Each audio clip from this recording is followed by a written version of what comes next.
Bonjour à tous, bienvenue dans ce nouvel épisode de Paroles d'affranchi, le podcast pour vous aider à garder le cap vers la liberté. Moi c'est Quentin et à travers ce podcast, je me propose de vous aider à vous affranchir de ce mode de vie qui nous est imposé. Aujourd'hui, je vais répondre à Boris. C'est une question qu'on m'a énormément posée. Comment partir voyager quand on est jeune, quand on a 16 ans, 17 ans, 18 ans, 19 ans et que nos parents ne veulent pas nous laisser partir voyager, qu'on n'a pas forcément d'argent de côté et que c'est compliqué. Ouais, salut Quentin, je voudrais savoir comment partir voyager à l'adolescence, à 17 ans ou avant. Avant d'y répondre, si vous avez une question, il y a un lien dans la description de ce podcast pour me laisser un message vocal comme Boris l'a fait. Donc vous me posez une question et je vous répondrai dans l'un de mes prochains podcasts. Alors cette question, comment partir voyager quand on est jeune, c'est une question qu'on m'a énormément posée ces dernières années. C'est vrai que c'est compliqué quand on a 16 ans. La plupart du temps, 16 ans, voilà, entre 16 et 20 ans, même des fois plus, nos parents ne sont pas du tout d'accord pour qu'on quitte tout, qu'on arrête l'école, qu'on arrête de travailler peut-être, et qu'on décide de passer un petit peu sa jeunesse à voyager. La plupart du temps, c'est un refus catégorique. La plupart du temps, c'est compliqué aussi parce que quand on est jeune, on a peut-être envie de voyager, mais on a besoin aussi d'être peut-être cadré. C'est compliqué de partir tout seul à l'autre bout du monde sans être cadré. Et puis il y a le problème aussi de l'argent. Quand on est jeune, on n'a pas forcément d'argent de côté, donc c'est compliqué d'organiser comme ça un voyage. Donc la jeunesse, ça peut être vraiment un frein au voyage et pourtant c'est l'un des meilleurs moments pour voyager. Le voyage, c'est vraiment quelque chose de formateur qui permet de prendre confiance en soi, qui te permet de découvrir le monde. Moi je suis persuadé que le voyage, ça façonne des humains qui sont bien meilleurs.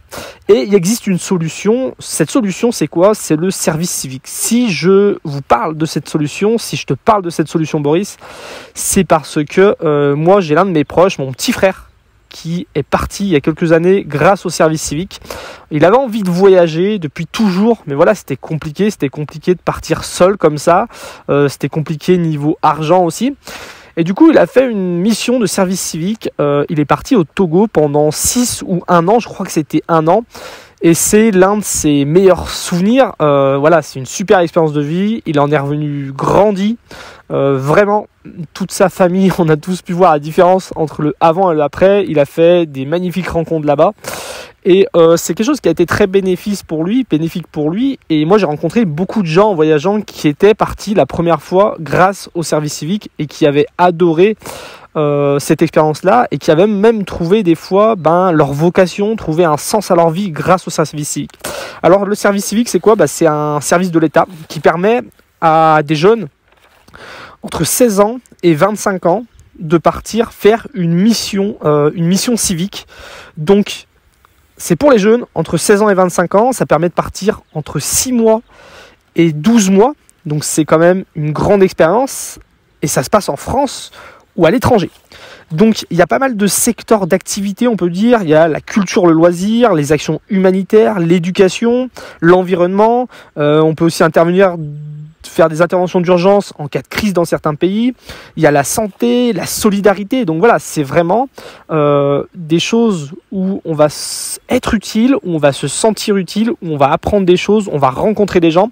Et le fait que ça se passe en France ou à l'étranger, ça permet de faire un voyage et pas un petit voyage. Parce que quand on part 6 mois ou 1 an, c'est vraiment un long voyage, quelque chose de très intéressant du coup. En regardant un petit peu sur le site, en ce moment par exemple, on peut partir faire un projet d'écologie au Maroc. On peut travailler dans une ONG des droits de l'homme en Arménie.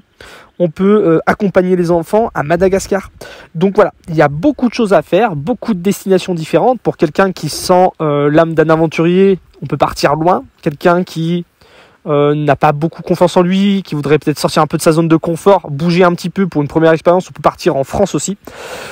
Donc ça peut permettre à ses parents de dire voilà, papa, maman, je pars pas voyager, je pars faire une mission de service civique, je pars apprendre des choses, je pars aider d'autres humains. Donc c'est quelque chose d'intéressant comme projet à proposer. Quand on a besoin d'être cadré sur place, ça permet d'être cadré parce qu'on va faire partie d'une association, on aura des mentors au-dessus de nous, des personnes qui vont s'occuper de nous. Et un autre avantage aussi, c'est que c'est rémunéré. C'est pas une rémunération qui permet de s'enrichir, c'est une rémunération qui permet de vivre sur place. Il me semble que c'est entre 500 et 600 euros par mois. On a de l'argent pour se nourrir, pour faire des sorties, pour s'acheter des choses. Et il y a de l'argent qui est consacré au logement, à l'alimentation, à ce genre de choses-là. Donc voilà Boris, sache qu'on peut partir voyager grâce au service civique. C'est un programme créé par l'État qui permet aux jeunes peut-être comme toi, qui ont peut-être pas trouvé encore la vocation, leur vocation, ce qu'ils veulent faire dans la vie, des jeunes qui sont peut-être sortis qui n'ont pas envie de continuer les études, qui n'ont peut-être pas envie d'attaquer le travail tout de suite, qui ont envie de peut-être faire une première expérience et surtout d'être utile à la société. Et ben sache que ça existe, sache que ça fonctionne et sache que moi je connais des gens qui l'ont fait, qui sont partis quand ils étaient jeunes grâce au service civique et pour qui ça leur a énormément plu.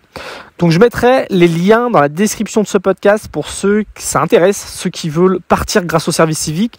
Vous allez voir, il y a pas mal de choses qui sont expliquées. Et puis pour ceux qui ont besoin d'inspiration, qui chercheraient peut-être de la motivation et pour prouver aussi que c'est possible de partir voyager quand on est jeune, il y a une femme qui s'appelle Laura Decker qui est partie faire un tour du monde en voilier à 16 ans en solitaire. Donc c'est la plus jeune personne sur Terre, il me semble, à avoir fait un tour du monde en solitaire en bateau. Je crois qu'il y a un reportage, il doit y avoir un livre, il y a plein d'articles sur internet. Donc Laura Decker, allez voir ça. Pareil, je vous mettrai un lien dans la description de la vidéo pour vous montrer que c'est possible de partir voyager quand on est jeune et que c'est pas quelque chose d'impossible. Et quand on est jeune, on peut avoir la maturité de faire un voyage et de s'en sortir par soi-même. Donc voilà pour ce podcast. Si vous avez des questions, n'oubliez pas qu'il y a un lien dans la description de ce podcast qui vous permet de me laisser un message vocal. Vous pouvez me poser vos questions et je vous répondrai dans un prochain podcast. Je vous dis à bientôt pour le prochain épisode. Salut!